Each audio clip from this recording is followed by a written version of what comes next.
بسم اللہ الرحمن الرحیم۔ عزیزان محترم، ہماری گفتگو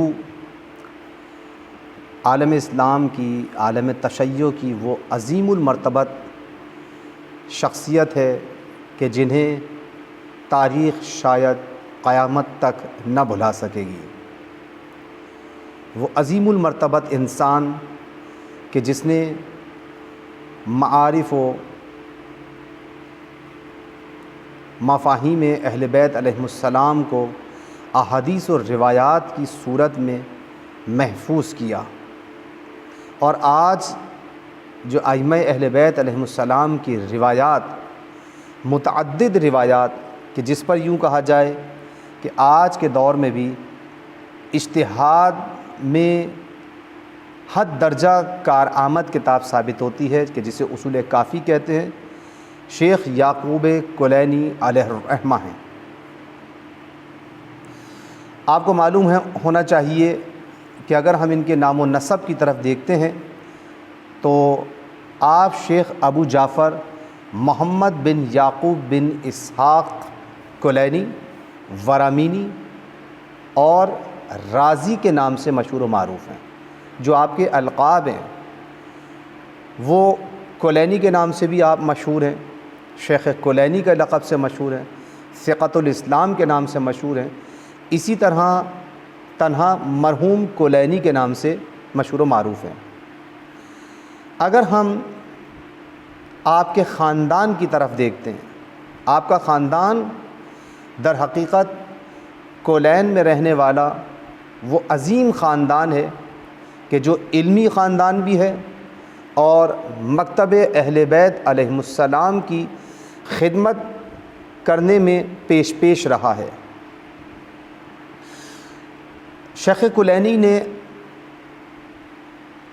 کولین کے ایک علمی اور پرہیزگار خاندان میں آنکھ کھولی ہے۔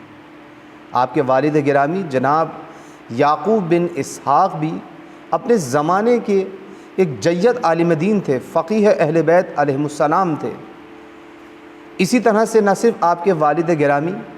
بلکہ آپ کے ماموں جان جناب ابو الحسن علی بن محمد جو علان کے نام سے مشہور و معروف تھے کوفہ و نجف میں، اور خلیفہ عباسی مقتدر باللہ کے زمانے میں عظیم شیعہ عالم دین کے نام سے جانے جاتے تھے۔ اگر ہم شیخ یعقوب کلینی کی ولادت کے بارے میں گفتگو کریں تو ہم دیکھتے ہیں کہ آپ تیسری صدی ہجری میں حضرت امام حسن عسکری علیہ السلام کے زمانے میں قدیم شہر رے کہ جو تہران کے قریب واقع ہے، اور اس کے ایک گاؤں کولین جو شہر رے کا ایک چھوٹا سا قصبہ ہے، وہاں پیدا ہوئے ہیں، کہ جو آج تہران سے تقریباً 38 کلومیٹر کے فاصلے پر ہے، جو ورامین کے علاقے سے قریب ہے۔ اسی شہر رے کی نسبت سے آپ کو رازی کہا جاتا ہے، اور اسی ورامین شہر کی نسبت سے آپ کو ورامینی کہا جاتا ہے۔ اس لیے دیکھیں آپ کے نام کے ساتھ شیخ کلینی، رازی، ورامینی۔ کلینی اس وجہ سے کہا جاتا ہے کہ آپ کولین کے رہنے والے ہیں، کولین میں پیدا ہوئے ہیں۔ رازی اس وجہ سے کہا جاتا ہے کیونکہ شہر رے سے آپ کو نسبت حاصل ہے، اس لیے آپ کو رازی کہا جاتا ہے۔ ورامینی آپ کو اس وجہ سے کہا جاتا ہے کہ آپ چونکہ اسی علاقے ورامین سے قریب ہیں، اور ورامین گویا آپ کا ایک طریقے سے مسکن رہا ہے، تو اس وجہ سے آپ کو ورامینی کہا جاتا ہے۔ اور آپ کا خاندان اس وقت بھی آپ دیکھیں کہ کولین میں مشہور و معروف خاندان تھا، جو علمی حوالے سے نہایت معتبر خاندان مانا جاتا تھا۔ محمد بن یعقوب کلینی کے بعد میں اپنے اسی علم و فضل کی بنا پر شیخ کلینی آپ دیکھیں ثقۃ الاسلام، رئیس المحدثین اور بغدادی کے القاب سے مشہور ہوئے۔ ان کی صحیح تاریخ پیدائش شیخ یعقوب کلینی کی عام طور پر اس کے ولادت کی تاریخ کے بارے میں اختلاف نظر پایا جاتا ہے۔ بعض کہتے ہیں کہ آپ امام حسن عسکری علیہ السلام کے زمانے کے بعد پیدا ہوئے ہیں، اور بعض کہتے ہیں کہ آپ امام زمانہ علیہ الصلاۃ والسلام کی ولادت کے بالکل قریب زمانے میں پیدا ہوئے ہیں۔ اس لیے آپ دیکھیں کہ اکثر مورخین کا خیال یہ ہے کہ آپ 255 ہجری میں آپ کی ولادت ہوئی ہے۔ آپ کا نام نامی جو آپ کا رکھا گیا ہے محمد، کیونکہ آپ کے والد گرامی کو امام زمانہ علیہ السلام کے جد اعلیٰ پیغمبر اکرم صلی اللہ علیہ وآلہ وسلم سے بے پناہ عشق و محبت اور پیار تھا، اور انہی کی عقیدت اور محبت میں آپ نے یعنی آپ کے والد گرامی نے آپ کا نام محمد رکھا تھا۔ اور میں سمجھتا ہوں کہ شاید شیخ کلینی کے والد گرامی نے جس عقیدت و احترام کے ساتھ اور جس محبت اور پیار کے ساتھ اور جو بات اپنے ذہن کے اندر رکھتے ہوئے نبی کریم صلی اللہ علیہ وآلہ وسلم سے اپنے اس نومولود بچے کو نسبت دی اور پیغمبر اکرم صلی اللہ علیہ وآلہ وسلم کے نام پر آپ کا نام محمد رکھا، تو آپ دیکھیں کہ اسی محمد پیدا ہونے والے بچے نے محمد رسول اللہ صلی اللہ علیہ وآلہ وسلم کے اس نام کی لاج رکھی، اور نہ صرف یہ کہ پیغمبر اکرم صلی اللہ علیہ وآلہ وسلم کی احادیث کو زندہ رکھا، بلکہ تمام جن پر یہ اطلاق ہوتا ہے کہ اولنا محمد، آخرنا محمد، اوسطنا محمد و کلنا محمد، بلکہ تمام کے تمام محمد ہیں، اور محمد و آل محمد کی تمام احادیث کو، یا کم از کم یوں کہا جائے کہ اکثر احادیث کو شیخ یعقوب کلینی علیہ الرحمہ نے زندہ رکھا، اور اس طرح اس نام کی لاج رکھی ہے آپ نے۔ آپ دیکھیں کہ آپ کی تعلیم و تربیت کے بارے میں ہم گفتگو کرتے ہیں۔ آپ کی ابتدائی تعلیم و تربیت کہاں ہوئی ہے؟ کلینی نے یعنی شیخ کلینی نے ایک علمی خاندان میں آنکھ کھولی، جیسا کہ ہم بیان کر چکے ہیں اور بیان کیا کہ آپ نے اپنا بچپن اپنے والد گرامی جناب محمد بن اسحاق یعنی جناب اسحاق کی آغوش میں آپ نے تربیت حاصل کی ہے، اور انہی کے پاس آپ نے اپنی ابتدائی تعلیم حاصل کی، اور اس کے ساتھ ساتھ جہاں آپ کے والد گرامی آپ کی تعلیم پہ بھی توجہ دے رہے تھے، آپ کی تربیت پہ بھی توجہ دی، اسی طرح والد گرامی کے بعد آپ کے ماموں جناب علان جو مشہور و معروف شخصیت ہے ابو الحسن علی بن محمد معروف علان، انہوں نے بھی آپ کی تعلیم و تربیت پر خاص توجہ دی۔ تو آپ کی تعلیم و تربیت کلین ہی میں ہوئی ہے ابتدائی تعلیم، اور آپ نے اپنے والد گرامی کے زیر سایہ اور اسی طرح سے آپ نے اپنے ماموں کی تربیت کے زیر سایہ آپ نے تعلیم حاصل کی ہے، ابتدائی تعلیم، اور اسی طرح سے آپ نے تربیت حاصل کی۔ اس کے بعد جب آپ نے اپنی ابتدائی تعلیم حاصل کی اور پھر آپ کولین سے نکل کر شہر رے کی طرف آئے، اور وہاں پر آپ نے مکتب اہل بیت علیہ السلام کی احادیث اور علوم کو حاصل کرنے کی کوشش کی۔ تحصیل علوم آل محمد علیہ السلام میں آپ مصروف اور مشغول ہو گئے۔ اس وقت شہر رے، جبکہ شیخ کلینی شہر رے شفٹ ہوئے اس زمانے میں، یعنی آپ دیکھیں کہ امام زمانہ علیہ السلام کا زمانہ ہے، اور یوں کہا جائے کہ نواب اربع کا زمانہ چل رہا ہے، اور شیخ کلینی شہر رے کے اندر اس وقت شہر رے کے حالات کیسے ہیں، اس پر توجہ دینے کی ضرورت ہے، توجہ فرمائیے گا۔ اس وقت شہر رے میں اسماعیلی فرقہ، حنفی فرقہ، اسی طرح سے شافعی اور امامیہ افکار و نظریات کا یہ شہر مرکز بنا ہوا تھا۔ آپ نے تحصیل علم اور دیگر مذاہب کے نظریات سے آشنائی کے ساتھ ساتھ احادیث لکھنے کا عزم و ارادہ کیا کہ اس کام کو انجام دیا جائے، احادیث معصومین علیہ السلام کو محفوظ کیا جائے۔ آپ نے عظیم عالم دین جناب ابو الحسن محمد بن اسدی کوفی کے حضور علم حدیث سیکھا، اس مقصد کو، اس ہدف کو حاصل کرنے کے لیے کہ علوم آل محمد علیہ السلام کو محفوظ کر لیا جائے اور ان احادیث کو یکجا کر کے محفوظ کر دیا جائے۔ اور اس میں مزید تقویت حاصل کرنے کے لیے پھر آپ نے رے شہر کو خیر باد کہہ کر قم کی طرف سفر اختیار کیا، اور وہاں آپ نے ان محدثین سے کسب فیض کیا کہ جنہوں نے براہ راست امام حسن عسکری علیہ السلام یا امام علی نقی علیہ السلام سے کسی واسطے کے بغیر احادیث سنی تھیں۔ بس عزیزان محترم، شیخ کلینی کا قم کی طرف سفر، توجہ فرمائیں۔ اگر ہم تاریخ کا جائزہ لیں تو ہم دیکھتے ہیں کہ عصر کلینی کو عصر حدیث کا نام دیا جا سکتا ہے۔ اس دور میں احادیث اور روایات کی جمع آوری کا سلسلہ عروج پر تھا اور تمام اسلامی ممالک میں یہ سلسلہ تیزی سے جاری تھا، لہٰذا شیخ کلینی اپنے زمانے کے حالات کو محسوس کر رہے تھے کہ اگر احادیث اور روایات کو صحیح طور پر محفوظ نہ کیا گیا تو شیعوں کے اندر اختلاط پیدا ہو سکتا ہے، انحراف پیدا ہو سکتا ہے، لہٰذا آپ یہ چاہتے تھے کہ آنے والے دور میں مستقبل میں شیعوں کو اختلاط و انحطاط سے اور انحراف سے بچانے کا واحد ذریعہ یہ ہے کہ اہل بیت علیہم السلام کے کلام نورانی کو محفوظ رکھا جائے۔ آپ چونکہ ایسے دور میں زندگی گزار رہے تھے عزیزان محترم، جبکہ ابھی ایسے راوی اور اصحاب ائمہ موجود تھے کہ جنہوں نے براہ راست معصومین علیہم السلام سے احادیث کو نقل کیا تھا، لہٰذا آپ نے بھرپور انداز سے احادیث کو جمع کیا، اور نہ صرف یہ کہ احادیث کو جمع کیا بلکہ آپ نے اس پر خاص دلچسپی کا اظہار کیا، اس کے لیے بڑی زحمت کی ہے۔ آپ شہر شہر گئے اور قم کی تشریف لے گئے، اور راویوں کے شہر کہ جسے قم کہتے ہیں، محدثین کا شہر تھا اس دور میں قم المقدس راویوں کا شہر ہے، محدثین کا شہر ہے۔ آپ اس مقصد کی تکمیل کے لیے علوم آل محمد علیہ السلام کو محفوظ کرنے کے لیے بہرحال قم کی طرف تشریف لے گئے، اور جب آپ قم پہنچے ہیں تو عزیزان محترم آپ توجہ فرمائیں کہ دیکھیں ہمارے علماء نے کس طرح زحمتیں اٹھائی ہیں، کس طرح شہر شہر کا سفر کیا ہے ایک روایت کو حاصل کرنے کے لیے، معصومین علیہ السلام کے نورانی کلام کو محفوظ کرنے کے لیے کہاں کہاں جا جا کر آپ نے علماء نے کسب فیض کیا۔ آپ نے قم پہنچ کر آپ کو معلوم ہے کہ کتنی شخصیات سے آپ نے رجوع کیا اور کتنی شخصیات کے سامنے آپ نے کسب فیض کیا، زانو ادب طے کیا ہے۔ قم کی اس وقت کی سب سے عظیم شخصیت احمد بن محمد بن عیسیٰ اشعری ان کے سامنے پہنچے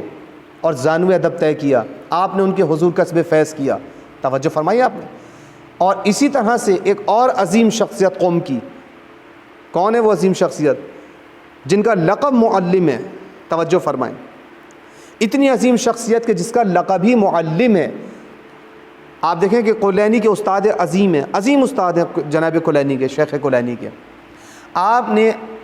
جناب اشعری کے بعد ایک اور عظیم استاد سے کسب فیض کیا کہ جن کا لقب معلم قرار پایا۔ اب آپ یہ سوچیں گے نا کہ ان کو معلم کیوں لقب دیا گیا؟ یہ معلم وہی محمد بن ادریس قومی ہیں، نام دیکھیں محمد ہے ان کا، ابن ادریس ہیں قومی، مشہور و معروف شخصیت، اور یہ وہ عظیم شخصیت ہے کہ جنہیں جو لقب دیا گیا معلم کا، وہ کیوں دیا؟ شیخ طوسی علیہ الرحمہ نے اپنی کتاب رجال میں، آپ کو معلوم ہے کہ شیخ طوسی کا مقام تشیع کے درمیان کتنا بلند مقام ہے شیخ طوسی کا، ان کی کتاب مشہور و معروف کتاب ہے جسے کتاب رجال کہتے ہیں، الفہرست، اس کے اندر جناب شیخ طوسی علیہ الرحمہ کہتے ہیں کہ آپ نے امام حسن عسکری علیہ السلام کے اصحاب میں ان کو شمار کیا ہے، جناب معلم کو، محمد بن ادریس قومی کو، کہ آپ محمد بن ادریس امام حسن عسکری علیہ السلام کے شاگردوں میں ہیں، اصحاب میں سے ہیں، اور آپ نے چونکہ امام علیہ السلام سے کسب فیض کیا ہے براہ راست، اور آپ کے شاگرد ہیں جناب شیخ کلینی، اس لیے جناب شیخ کلینی وہ شخصیت ہیں کہ جنہوں نے براہ راست اس شخصیت سے علم حاصل کیا ہے کہ جو امام علیہ السلام سے ملاقات کر چکا ہے، اور جنہوں نے امام علیہ السلام سے کسب فیض کیا ہے، جو امام علیہ السلام کے اصحاب ہونے کا بھی شرف رکھتے ہیں اور شاگرد ہونے کا بھی شرف رکھتے ہیں۔ اسی طرح جناب نجاشی کا کہنا ہے کہ چونکہ انہوں نے براہ راست امام حسن عسکری علیہ السلام سے کسب فیض کیا اور شیخ کلینی کے استاد قرار پائے ہیں، اس لیے معلم کے نام سے مشہور و معروف ہو گئے۔ تو یہ بھی جناب محمد بن ادریس کا ایک امتیاز تھا کہ شیخ کلینی نے اپنی کتاب الکافی کو جو ترتیب دیا ہے، ایسی بزرگ شخصیات کے زیر سایہ رہ کر ان سے کسب فیض کر کے، اور اس طرح سے ایک عظیم کتاب کو ترتیب دیا ہے۔ شیخ کلینی نے ان کے علاوہ اگر توجہ فرمائیں آپ، عالم وارستہ،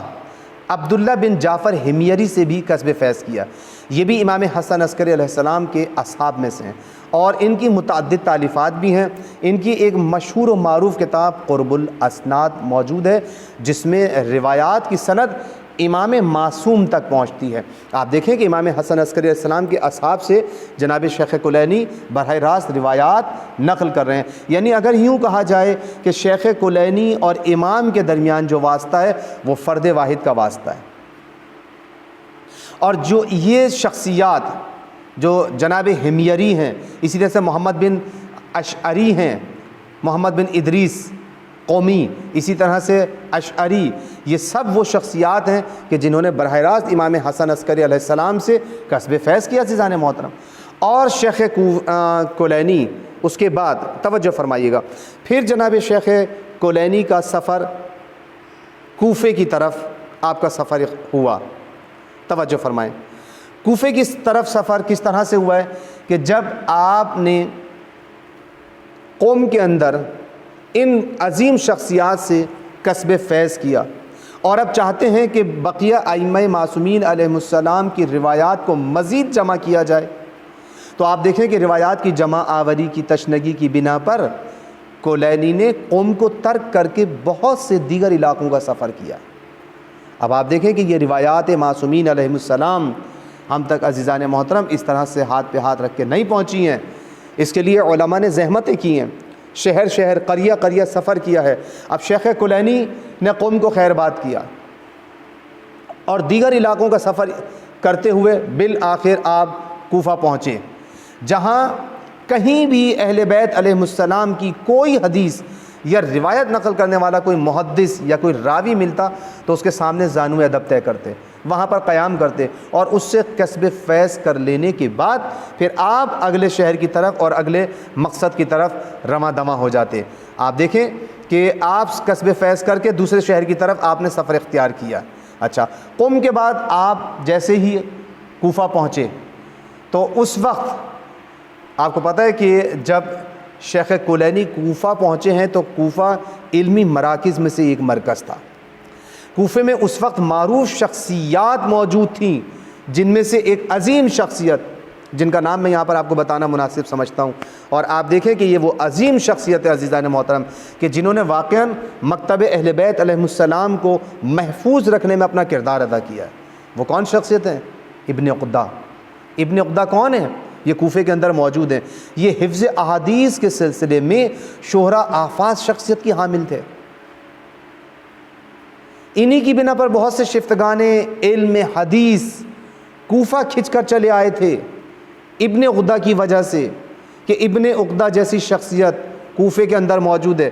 دنیا بھر سے لوگ، اطراف و اکناف سے لوگ کوفے میں جمع ہونا شروع ہو گئے. کیوں؟ تاکہ مکتب اہل بیت علیہ السلام سے ملنے والی احادیث کو جمع کیا جا سکے. اور اس لیے انہوں نے، آپ دیکھیں کہ یہ اتنے دقیق انسان تھے، مدبر، محقق، بڑی باریک بینی سے کام لینے والے. 1000 احادیث سند کے ساتھ ان کے ذہن میں محفوظ تھیں.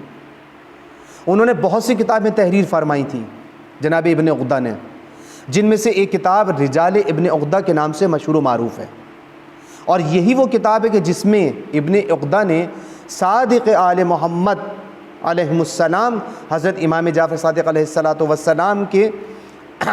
شاگردوں کی تعداد 4000 بیان کی ہے. آپ پڑھتے ہیں نا اکثر و بیشتر، ہم بھی ممبر پہ بیان کرتے ہیں کہ امام جعفر صادق علیہ السلام کے 4000 شاگرد تھے کہ جو آپ کے سامنے زانوِ ادب طے کرتے تھے. یہ روایت کہاں سے نقل ہوئی ہے؟ یہ کس نے بیان کیا ہے کہ 4000 شاگرد تھے؟ یہ وہی ابن عقدہ ہیں کہ جنہوں نے اپنی اسی کتاب رجال ابن عقدہ کے اندر اس بات کو محفوظ کیا ہے اور ان کو شمار کیا ہے کہ امام جعفر صادق علیہ السلام کے پاس جو شاگرد تھے، جو علوم حاصل کر رہے تھے، جو کسب فیض کر رہے تھے، وہ کتنے علماء تھے، کتنے چاہنے والے تھے، کتنے شاگرد تھے. 4000 شاگردوں کی تعداد بیان کی ہے. اسی طرح عزیزان محترم امام صادق علیہ السلام کی بہت سی روایات کو نقل کیا انہوں نے.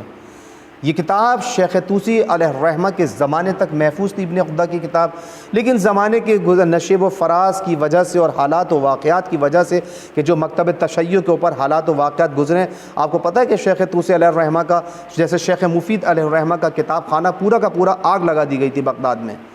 تو کتنی کتابیں ہمارے معصومین علیہ السلام کی لکھی ہوئی کتابیں تھیں جو ان کے شاگردوں نے جمع کی تھی، تحریر کی تھی. ایسے ایسے شاگرد کہ جنہوں نے 200 کتابیں محفوظ کی ہیں، لیکن آپ دیکھیں آج ہمارے پاس وہ بہت ساری کتابیں موجود نہیں ہیں. تو ابن عقدہ نے اپنی کتاب کے اندر رجال ابن عقدہ میں اس بات کا اظہار کیا کہ 4000 شاگرد تھے، اور یہ کتاب رجال ابن عقدہ آپ دیکھیں کہ جناب شیخ طوسی کے زمانے تک موجود تھی، لیکن اس کے بعد وہ کتاب ناپید ہو گئی، لیکن اس کے مطالب بہت سی کتابوں کے اندر محفوظ رہ گئے. اس کے بعد شیخ کلینی نے کوفہ کے بعد بغداد کا سفر کیا، بغداد تشریف لے گئے، اور اپنی زندگی کے آخری زمانے تک آپ بغداد ہی میں تشریف فرما رہے. اب آپ دیکھیں کہ احادیث کے جمع کرنے کی وجہ کیا وجہ تھی کہ جناب شیخ کلینی کے ذہن کے اندر یہ بات سمائی کہ ان احادیث کو یکجا کیا جائے، جمع کیا جائے. جیسا کہ ہم پہلے بھی بیان کر چکے ہیں عزیزان محترم کہ شیخ کلینی کے زمانے میں شہر رے اسماعیلی، حنفی، شافعی اور امامیہ افکار و نظریات کا مرکز بنا ہوا تھا. آپ نے تحصیل علم کے ساتھ ساتھ صرف دیگر مذاہب کے نظریات ہی سے آشنائی حاصل نہیں کی، بلکہ آپ نے تشیع کے راہ حق سے منحرف ہونے کی خدشات کا بغور مطالعہ کیا کہ اگر یہ احادیث ہم نے جمع نہ کی تو کہیں ایسا نہ ہو کہ انحراف پھیل جائے، اختلاط پھیل جائے اور ہماری قوم راہ حق سے دور ہو جائے. لہٰذا آپ نے شیخ کلینی نے درد کو پہچان لیا، قوم کے درد کو پہچانا اور اس کی دکھتی رگ پر ہاتھ رکھ دیا، اور اس کا نہایت دقیق علاج بھی کیا. صرف درد کو درد محسوس کرنے کے بعد چھوڑا نہیں ہے، بلکہ محسوس کیا کہ اگر قوم میں انحراف پیدا ہوگا تو کس وجہ سے پیدا ہوگا؟ کلام معصومین علیہ السلام سے دوری. لہٰذا بہترین طریقہ یہ ہے کہ اس کلام کو محفوظ کر لیا جائے. نبی کریم صلی اللہ علیہ وآلہ وسلم کے زمانے سے لے کر پیغمبر اکرم کے زمانے سے لے کر اور امام زمانہ علیہ السلام تک کے ائمہ اہل بیت علیہ السلام کی روایات کو یکجا کر دیا جائے. لہٰذا اگر قوم معصومین علیہ السلام کے کلام کی طرف بازگشت کرے گی اور اس کی طرف رجوع کرے گی، ائمہ علیہ السلام کے کلام سے رجوع کرے گی تو نجات یافتہ رہے گی. ہمیشہ سربراہ شخصیات اس میں پیدا ہوتی رہیں گی جو دین کو اور قوم کو محفوظ رکھ سکیں گے. اس لیے انہوں نے تمام تشنج آمیز حالات اور شر و غوغا کے باوجود محمد و آل محمد علیہ السلام کی احادیث کو جمع کرنے کا مصمم ارادہ کیا، جس کے لیے انہوں نے دن رات انتھک کوششیں کی، اور الحمدللہ وہ اپنے اس مقصد میں کامیاب ہوئے. خداوند عالم کی نصرت ان کے ساتھ ساتھ تھی، ائمہ اہل بیت علیہ السلام کی نصرت ان کے ساتھ ساتھ تھی. پروردگار عالم نے ان پر یہ عنایت کی ہے کہ ان کے خلوص، ان کے تقوی و پرہیزگاری، ان کی کوششیں اور کاوشیں برآوردہ ہوئیں، اور انہوں نے بالآخر اہل بیت علیہ السلام کے نورانی کلمات کو جمع کر لیا. اب آپ دیکھیں کہ محدث ہیں، یہ شیخ کلینی بحیثیت محدث عالم تشیع کے اندر مشہور و معروف ہیں،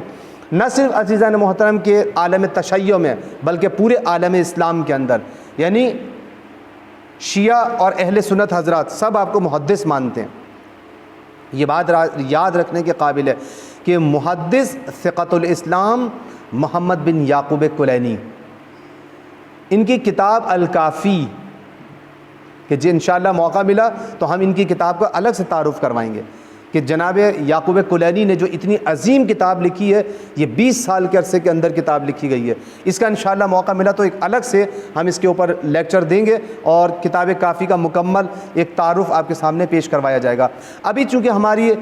جو زیر غور ہے اور ہمارے نقطہ نگاہ ہے وہ صرف اور صرف جناب شیخ یعقوب کلینی کی علمی کاوشیں اور ان کے زمانے کے حالات و واقعات، ان کی سیرت اور ان کے کلمات کو ائمہ اہل بیت علیہ السلام کو کے کلمات کو جمع کرنے کا طریقہ کار،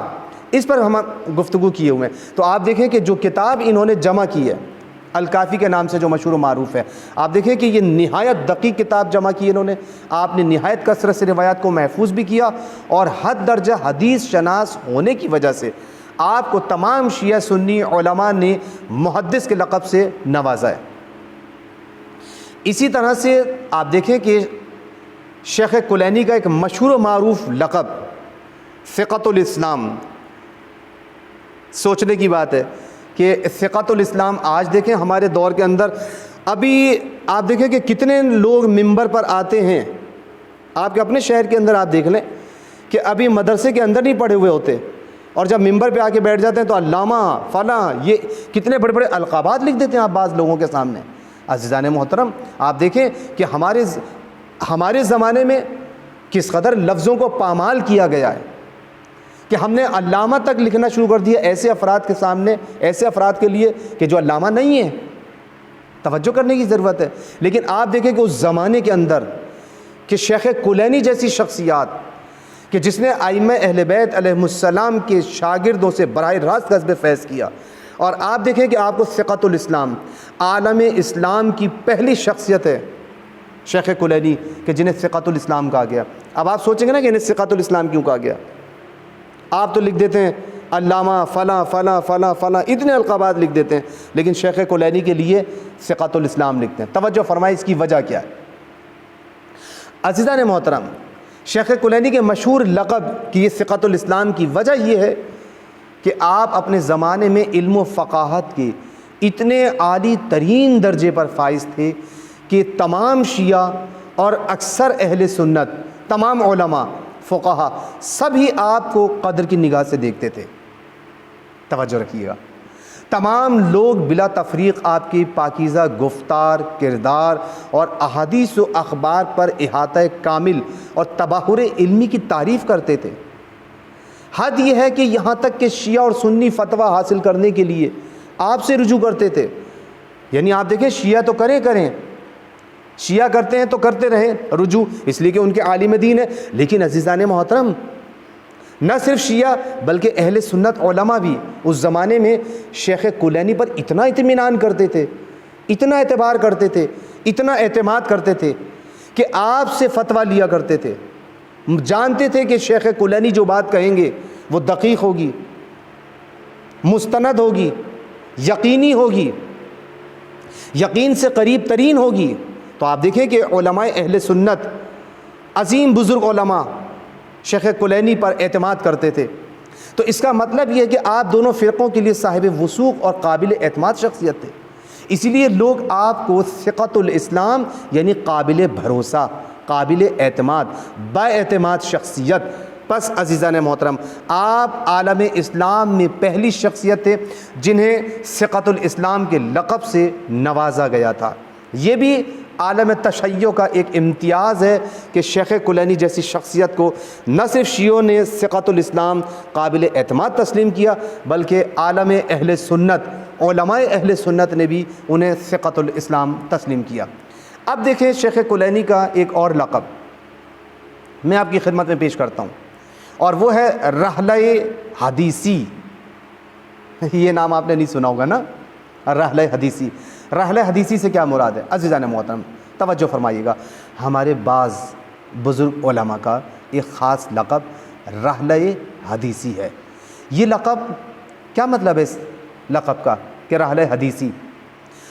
یہ لقب ان عظیم علماء کو دیا جاتا ہے، توجہ کیا گیا، کہ جنہوں نے حدیث حاصل کرنے کے لیے انہیں جمع کرنے کے لیے فاضل اساتذہ سے کسب فیض کرنے کے لیے بہت زیادہ سفر اختیار کیا ہو۔ رحلہ ہے سفر کے معنی میں، یعنی ایسے عالم دین کہ جو حدیث حاصل کرنے کے لیے کثرت سے انہوں نے سفر کیا۔ آپ دیکھیں شیخ کلینی کی گویا زندگی اسی چیز میں گزر گئی کہ آپ حدیث حاصل کرنے کے لیے کلین سے نکلے، رے شہر پہنچے، رے شہر سے نکلے آپ قم پہنچے، قم سے سفر کرتے کرتے قریہ قریہ، شہر شہر آپ پہنچے ہیں، اور کہاں پہنچے؟ کوفہ پہنچے، اور پھر آخر میں کوفے سے آپ بغداد پہنچے۔ اس لیے آپ کی ان زحمتوں کو دیکھتے ہوئے کہ جو آپ نے احادیث معصومین علیہ السلام کو جمع کرنے کے لیے جگہ جگہ سفر اختیار کیا، اس لیے آپ کو رحلۂ حدیثی کا عنوان دیا گیا۔ توجہ فرمایا، مرحوم کلینی کا شمار ایسے ہی علماء میں ہوتا ہے۔ آپ بھی رحلۂ حدیثی کے لقب سے جانے جاتے ہیں۔ آپ نے بھی احادیث کی جمع آوری اور حصول اور کسب فیض کے لیے بہت زیادہ سفر اختیار کیا تھا۔ یہاں پر میں آپ کے سامنے ایک چیز اور بیان کرتا چلوں کہ شیخ کلینی کی ایک ممتاز خصوصیت ہے، اور وہ ممتاز خصوصیت کیا ہے؟ مرحوم کلینی کی ایک ممتاز خصوصیت یہ ہے عزیزان محترم کہ آپ نواب اربع کے زمانے میں زندگی بسر کر رہے تھے۔ آپ وہ شخصیت ہیں کہ جنہوں نے چاروں نواب اربع، یوں کہا جائے کہ نواب اربع کے زمان میں امام علیہ السلام کے جو 4 نائبین تھے ان چاروں کا زمانہ آپ نے دیکھا۔ شیخ عباس قمی سید ابن طاؤس سے نقل کرتے ہیں، کیا نقل کیا کہ شیخ کلینی امام زمانہ کے نائبین خاص عثمان بن سعید عمری اور ان کے فرزند ابو جعفر محمد بن عثمان، اسی طرح سے ابو القاسم حسین بن روح اور علی بن محمد سمری رضوان اللہ علیہم کے زمانے میں موجود تھے۔ آپ دیکھیں کہ چاروں کا زمانہ جناب شیخ کلینی نے دیکھا۔ یہ خود جناب کلینی کی ایک ممتاز خصوصیت تھی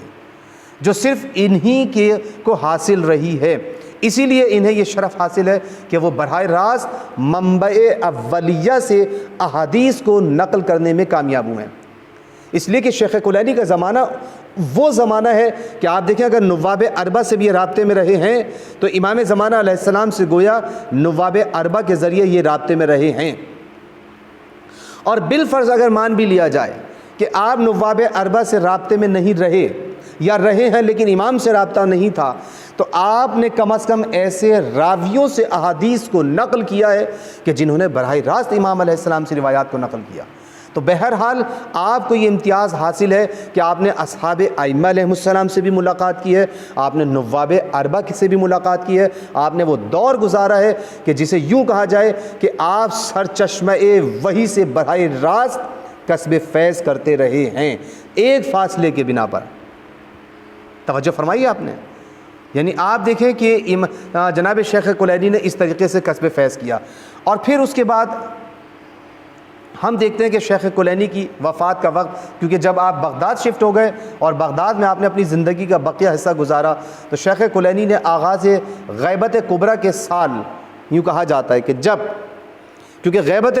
صغریٰ کے زمانے میں آپ زندگی بسر کر رہے ہیں، اور جس سال غیبت کبریٰ کا آغاز ہوا ہے یعنی 329 ہجری میں،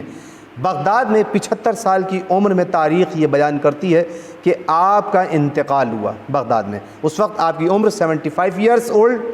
آپ 75 سال کے تھے، اور آپ کی نماز میت اس وقت کے عظیم عالم دین جناب ابو قرات محمد بن جعفر حسنی نے پڑھائی تھی۔ شیخ طوسی نے اپنی کتاب الفہرست میں کلینی کی وفات کو 328 ہجری میں ثبت کیا ہے، لیکن نجاشی نے رجال میں اور خود شیخ طوسی نے اپنی دوسری کتاب رجال میں، یہ دونوں کتابیں ہیں، شیخ نجاشی کی اور شیخ طوسی کی دوسری کتاب، یہ الفہرست کے بعد لکھی گئی ہیں۔ اس میں صراحت سے انہوں نے بیان کیا ہے کہ کلینی نے 329 ہجری میں وفات پائی، لہٰذا تقریباً یہ بات مستند مانی جاتی ہے کہ آپ نے 329 ہجری میں، یعنی یوں کہا جائے کہ جب امام زمانہ علیہ السلام کی ولادت ہوئی ہے تو آپ دنیا میں تشریف لائیں۔ آپ اس وقت دنیا سے تشریف لے گئے کہ جب غیبت کبریٰ کا زمانہ شروع ہو رہا ہے، تو اگر آپ اسی چیز پر تھوڑی سی نظر ڈالیں تو آپ دیکھیں کہ اہل بیت علیہ السلام سے کس طرح سے یہ وابستہ رہے ہیں۔ آپ کا نام محمد ہے تو آپ نے پیغمبر اکرم صلی اللہ علیہ وآلہ وسلم کے اس نام کی لاج کو زندہ رکھا اور اس کام کو اور اس مکتب کو زندہ رکھنے کی کوشش کی۔ اسی طرح سے آپ 255 ہجری میں پیدا ہوئے، امام زمانہ علیہ السلام کی بھی پیدائش کا وہی سال ہے، آپ بھی اسی سال پیدا ہو رہے ہیں، اور آپ نے امام زمانہ علیہ السلام کے مکتب کو تحفظ دینے کے لیے امام حسن عسکری علیہ السلام کے اصحاب اور ان کے شاگردوں سے علم حاصل کر کے کسب فیض کر کے مکتب اہل بیت علیہ السلام کو زندہ رکھا۔ اسی طرح سے پھر آپ نے اس زمانے کے بعد جن علماء سے علم حاصل کیا، نواب اربع ہیں، جو امام علیہ السلام کے نائبین بھی ہیں اور غیبت صغریٰ کا زمانہ گویا اپنی آنکھوں سے دیکھ رہے ہیں اور اس میں زندگی بسر کر رہے ہیں، اور جہاں غیبت صغریٰ کا زمانہ ختم ہوا اب غیبت کبریٰ کا زمانہ شروع ہو رہا ہے، غیبت طولانی کا زمانہ شروع ہو رہا ہے، تو آپ بھی گویا دنیا سے تشریف لے گئے۔ اب آپ دیکھیں شیخ کلینی کے بارے میں ہم یہاں پر ایک جملہ اور بیان کرتے چلیں تاکہ ہماری بات جو ہے اس لیکچر کی صورت میں مکمل ہوتی جائے۔ شیخ کلینی اکابرین امت کی نگاہ میں، ابھی تک ہم نے شیخ کلینی کے بارے میں دوسرے پوائنٹ آف ویو سے گفتگو کی کہ ان کی زندگی کس طرح گزری، انہوں نے کس کے دور میں زندگی گزاری۔ اب آپ دیکھیں کہ شیخ کلینی وہ عظیم شخصیت ہیں کہ جنہیں نہ صرف شیعہ علماء نے اپنی کتابوں کے اندر ان کے بارے میں، رجال کی کتابوں میں ان کی توثیق کی ہے، ان کی تصدیق کی ہے اور انہیں بڑے خوبصورت الفاظ سے نوازا ہے۔ نہ صرف شیعہ علماء نے بلکہ اہل سنت علماء نے بھی یہ کام انجام دیا۔ سب سے پہلے ہم دیکھتے ہیں کہ آپ دیکھیں کہ شیعہ علماء میں شیخ طوسی علیہ الرحمہ شیخ الطائفہ کے نام سے مشہور ہے، اور شیعہ مکتب میں شیخ طوسی علیہ الرحمہ کا ایک نہایت عظیم مقام و مرتبہ ہے۔ جو رئیس ہیں اس مکتب میں، شیعہ فقہا کے رئیس مانے جاتے ہیں، شیخ الطائفہ مانے جاتے ہیں، جو 460 ہجری میں جن کا انتقال ہوا ہے۔ توجہ فرمائے گا، اپنی گراں قدر کتاب رجال میں اس باب کے اندر کہ جس کا عنوان یہ ہے کہ وہ لوگ جنہوں نے ائمہ علیہم السلام سے براہ راست روایت نہیں کی، اس باب میں لکھتے ہیں۔ کیا لکھا انہوں نے؟ شیخ کلینی کے بارے میں توجہ کیجیے گا۔ ابو جعفر محمد بن یعقوب کلینی بڑے جلیل القدر، دانشمند اور احادیث و روایات کے بڑے عالم تھے۔ توجہ فرمائی، یہ شیخ طوسی علیہ الرحمہ نے، اگرچہ اور بھی بہت ساری اس میں کلمات ہیں لیکن ہم نے شارٹ کر کے آپ کو ایک جملہ بیان کیا۔ اسی طرح سے آپ دیکھیں نجاشی عظیم عالم دین ہیں، جو ابو العباس احمد بن علی بن عباس جو معروف ہیں نجاشی کے نام سے، اور 450 ہجری میں آپ کا انتقال ہوا ہے، اور شیخ طوسی علیہ الرحمہ سے پہلے آپ کا انتقال ہو گیا۔ لیکن ہم نے ان کا نام یہاں بعد میں اس وجہ سے رکھا ہے کہ آپ نے جو اپنی کتاب لکھی ہے رجال کے موضوع پر، وہ شیخ طوسی کی کتاب الفہرست کے بعد آپ کی کتاب آئی ہے۔ اس وجہ سے چونکہ آپ کی کتاب بعد میں ہے تو ہم نے کتاب کو میزان قرار دیتے ہوئے اور ہم نے آپ کے نام کو شیخ طوسی علیہ الرحمہ کے نام کے بعد ذکر کیا۔ اب آپ دیکھیں کہ شیخ طوسی کے بعد گویا نجاشی نے انہوں نے کیا لکھا ہے کہ شیخ نجاشی لکھتے ہیں کہ کلینی اپنے زمانے کے شیعہ علماء کے پیشوا اور شہر رے کے تابندہ اور درخشاں محدث اور ثبت و ضبط میں موثق ترین شیعہ عالم تھے۔ انہوں نے اپنی کتاب الکافی کو 20 سال میں مرتب فرمایا ہے۔ دیکھیں یہ بات جو ہم تک پہنچی ہے کہ شیخ طوسی علیہ الرحمہ نے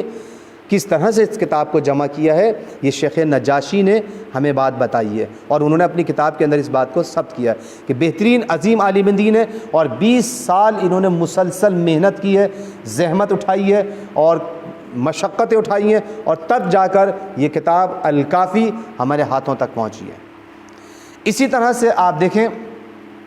سید ابن طاؤس جو 466 ہجری میں جن کا انتقال ہوا ہے، آپ لکھتے ہیں کہ نقل حدیث میں شیخ کلینی کی وثاقت و امانت داری تمام دانشمندوں کے نزدیک متفق علیہ ہے۔ آپ دیکھیں تمام دانشمندوں کے نزدیک شیخ سید ابن طاؤس کا بیان یہ ہے کہ آپ متفق علیہ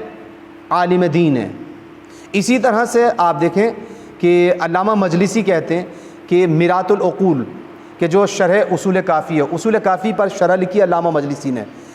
اس کو عظیم سمجھتے ہوئے توجہ فرمائیے گا۔ شیخ کلینی کے بارے میں جملہ کیا لکھا ہے علامہ مجلسی نے، اور علامہ مجلسی کی شخصیت وہ شخصیت ہے کہ جسے آپ تقریباً سب لوگ جانتے ہیں کہ علامہ مجلسی کا ہمارے مکتب میں کیا مقام و مرتبہ ہے۔ آپ دیکھیں کہ شیخ کلینی تمام فرقوں میں،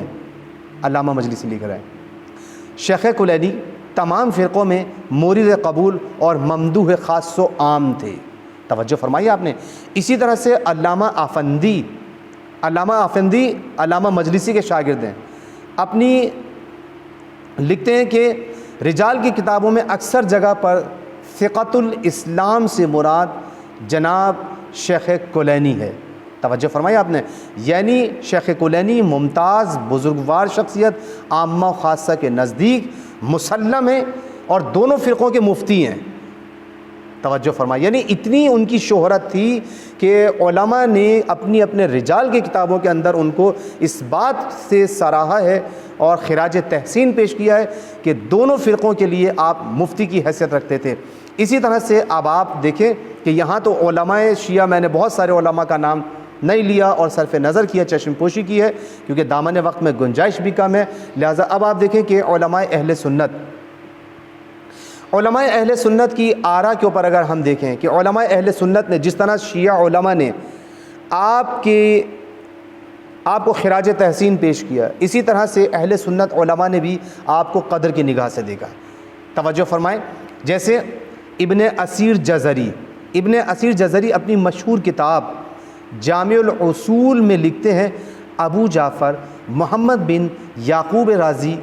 مذہب اہل بیت کے پیشواؤں میں سے ایک بڑے پائے کے عالم اور نامور فاضل ہیں۔ توجہ فرمائیں، آپ دیکھیں یہ ابن اسیر جزری ہیں۔ اب آپ دیکھیں پھر کتاب نبوت کے حرف نون میں جو انہوں نے کتاب لکھی ہے نا نبوت کے بارے میں، اس کے حرف نون میں انہیں 3 صدی ہجری میں مذہب شیعہ کو تجدید حیات بخشنے والا قرار دیا ہے۔ یہ جملہ سننے کے قابل عزیزان محترم جو ابن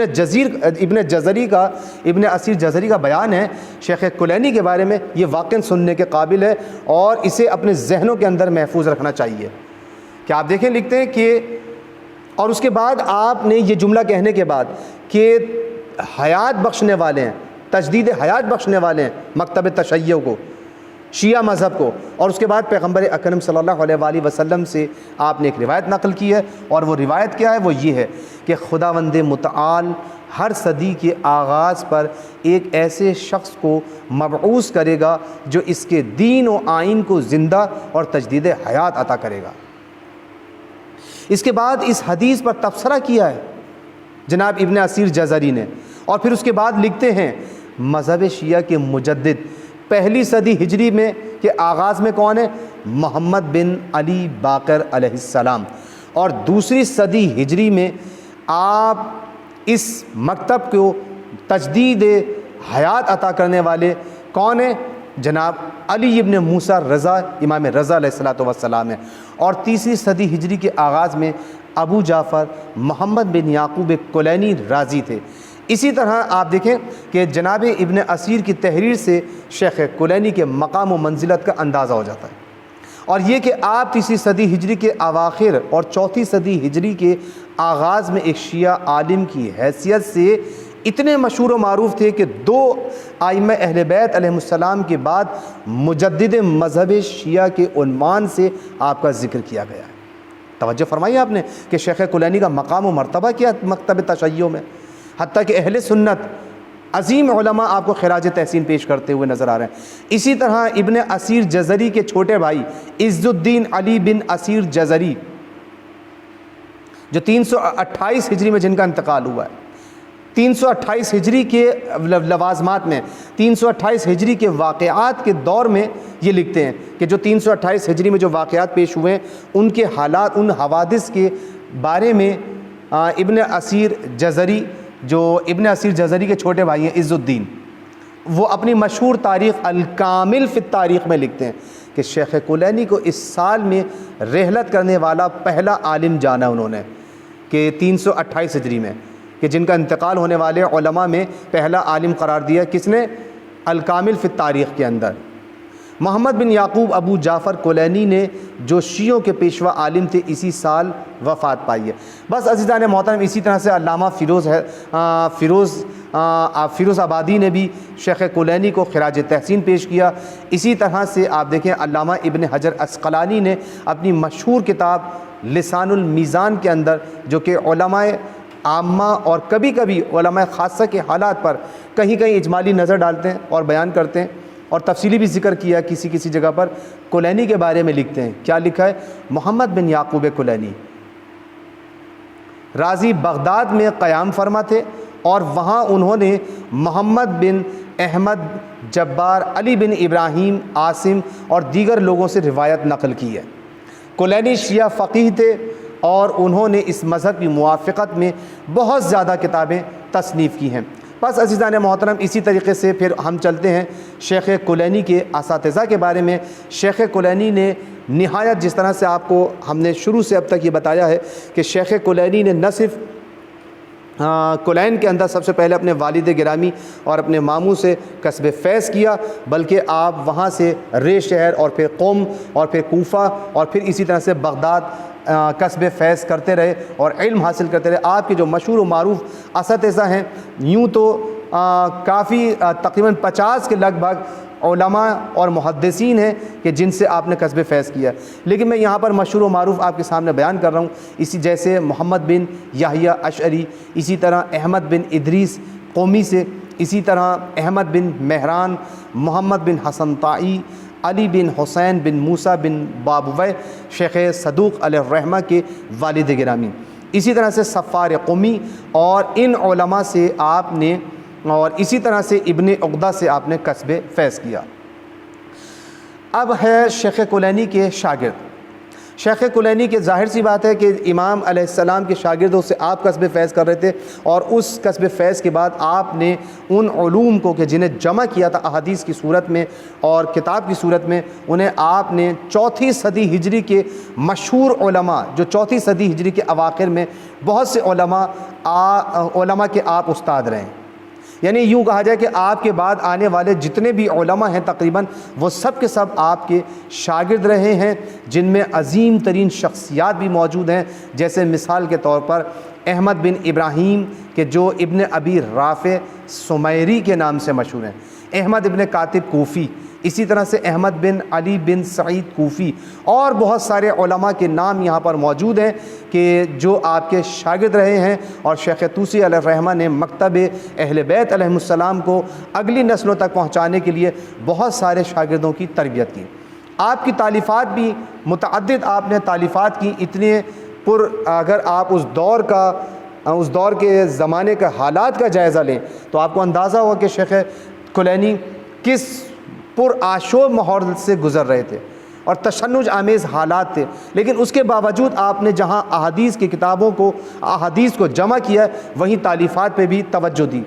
اسی طرح جیسے مثال کے طور پہ آپ نے رجال کے بارے میں کتاب لکھی ہے، کتاب رجال آپ کی مشہور و معروف کتاب ہے۔ اسی طرح سے آپ نے قرامطہ، الرد علی القرامطہ، منحرف فرقے کی رد کے بارے میں اسی طرح سے آپ نے کتاب لکھی۔ اسی طرح سے رسائل الائمہ علیہم السلام، اور اسی طرح خواب کی تعبیر کو بیان کرنے کے لیے بھی آپ نے کتاب لکھی، اور آپ کی سب سے مشہور و معروف کتاب الکافی کہ جو 3 حصوں پر مشہور و معروف ہے، اور الکافی کا انشاءاللہ العزیز ہم مستقل طور پر آپ کے سامنے تعارف کروائیں گے کہ یہ الکافی کتاب آپ کی مشہور و معروف کتاب ہے، جسے آپ نے 20 سال میں ترتیب دیا تھا، اور یہ کتاب 3 حصوں پر مشتمل ہے۔ یہاں پر مختصر آپ کے سامنے تعارف بیان کر دینا مناسب ہے کہ اصول کافی یعنی الکافی اصل کتاب کا نام ہے، الکافی اصل کتاب کا نام ہے، لیکن اس کے 3 حصے ہیں۔ پہلا حصہ اصول ہے، فروع ہے، اور پھر روضہ ہے۔ اصول میں کیا چیز ہے؟ شیخ کلینی نے کتاب کے پہلے حصے میں 8 فصلوں میں شیعہ عقائد کے اصول اور اعتقادات کو بیان کیا، اسے اصول کا نام دیا۔ اور دوسرے حصے کے اندر کہ جسے فروع کافی کہتے ہیں، اس میں آپ نے احکام اور فقہی مسائل کو بیان کیا۔ اور تیسرا حصہ اخلاقیات کے اوپر مشتمل ہے، اخلاقی مباحث کو بیان کیا، مختلف احادیث کو اس کے اندر جمع کر دیا۔ اس کتاب کی وجہ تالیف کیا بنی ہے؟ جو اصول کافی ہے، اس کو تالیف کرنے کی وجہ کیا ہے؟ شیخ کلینی کی کتاب کے مقدمے میں، اپنی کتاب میں خود انہوں نے، شیخ کلینی نے اپنی اس کتاب کے مقدمے میں خود لکھا ہے کہ یہ کتاب اپنے ایک دینی بھائی کے خط کے جواب میں لکھی ہے اور اس کو جمع کیا۔ اس شخص کا نام تو مشخص نہیں ہے تاریخ میں کہ کون تھا، لیکن احتمال یہ ہے کہ وہ محمد بن عبداللہ قزاعہ صفوانی یا محمد بن نعمانی ہے کہ جنہوں نے آپ سے فرمائش کی تھی، اور یہ آپ کے ذہن کے اندر بات محفوظ ہو گئی کہ آپ نے جو احادیث جمع کی ہیں ان کو باب بندی کی ہے باقاعدہ۔ اس کتاب کے اندر مختلف ابواب آپ نے قائم کیے ہیں۔ بس عزیزان محترم، یہاں پر میں ایک چیز اور آپ کے سامنے بیان کروں کہ یوں کہا جائے کہ شیخ کلینی کی زندگی کا یہ ایک عظیم معجزہ تھا، نبش قبر کا۔ کہ آپ کی قبر کو کھولا گیا ہے۔ توجہ فرمائیں، آپ دیکھیں بغداد کے حاکموں میں سے ایک حاکم